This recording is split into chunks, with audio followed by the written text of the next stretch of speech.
Hello everyone! In this video, I'll be sharing insights on the best ways to master the ever-evolving field of AI and machine learning. I talked about this in my last video about how Andrew Ng recommended in multiple Stanford lectures that the best way to learn AI or machine learning is through reading research papers. So especially if you're just getting started and if you don't have a PhD, you're probably not familiar with reading research papers or where to find them. And mastering the art of navigating these academic papers is going to be crucial in staying ahead in the world of AI and machine learning. First, I'm going to share 5 tips on reading the papers itself, and then at the end, I'll show you exactly where to find these papers. By the way, if you're new here, I'm Jean, your trusted engineering mentor. I was an early engineer at WhatsApp and an engineering manager at Facebook, now Meta.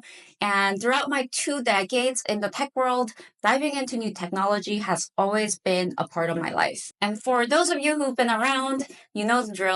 Give that like button a hit for the YouTube algorithms, and let's dive into the good stuff. Tip number 1 is to compile a list. Let's say you want to dive into the world of natural language processing. Then go find 5 to 10 papers on this topic. I'll show you at the end of the video exactly where to find them, depending on how much guidance you want on finding these papers. And once you have this list, you don't want to read them linearly one by one. That's not the most efficient way to read these papers. But before I get into how to read them, you might be asking, okay, I'm compiling a list. How many research papers should I look at?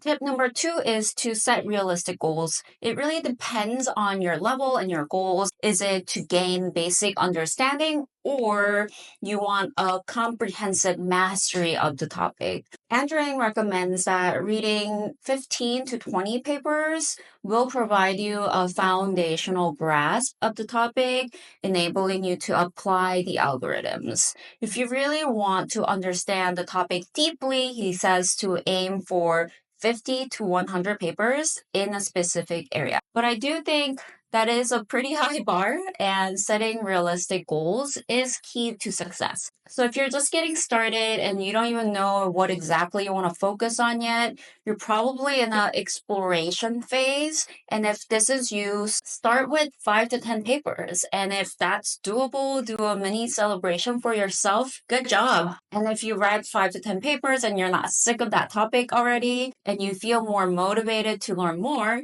then read another 5 to 10 papers. But maybe after 5 to 10 papers, you think, oh my gosh, that was way more than enough. Then it's okay to put that topic aside, pick another topic, and read another 5 to 10 papers and repeat. So now you have a list compiled and you have a goal set. How do you read these papers? Tip number 3 is to skim through. First, start with a quick scan of the titles, abstract, and figures. You can get a lot of information from just reading the abstracts. Skipping around the list that you have compiled, sample about 10% of each paper to see if it's something that you really want to get into. If the paper seems not really valuable or relevant or interesting to you, set it aside and focus your effort on finding other papers that are more relevant to the topic or your interest. Now, tip number 4 is to skip sections liberally. Earlier, I said avoid the linear approach of starting from the first to last.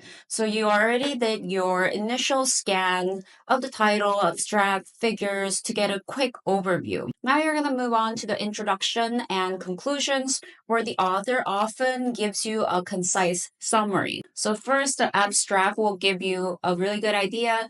Then the summary from the intro and conclusion will give you a secondary information. And then you also want to skim through the related work section, and you can find more works that you might be interested in. And if it all sounds good, finally you will read the entire paper. But here is the caveat.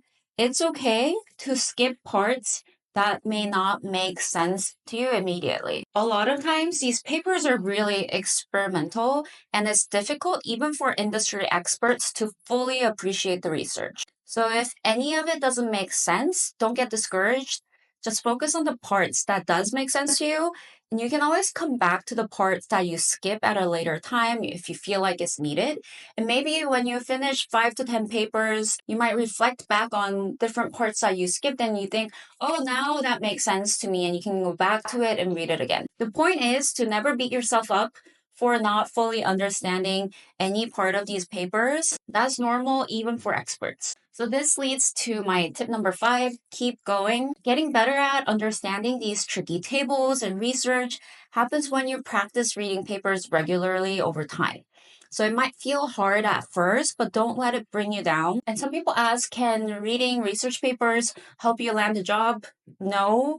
If your main goal is to find a job, focus on making a good resume or prepping for interviews. But if you're thinking about the long term, reading research paper is a great way to build a strong knowledge base, right? Like it might not immediately get you a job like tomorrow, but if you are competing with other people over the course of 10 years, being good at reading these research papers will make you stand out from other engineers because you're going to be always on top of the trends and build a much stronger knowledge base. Think of it as an investment in your career and your own growth. Now let's talk about where to find these research papers. Okay, here are the 4 sources that I would recommend for finding research papers. Each one has pros and cons depending on what you're exactly looking for. First one, Papers with Code aims to establish a collaborative, open access platform featuring machine learning papers, code, data sets, methods, and evaluation tables.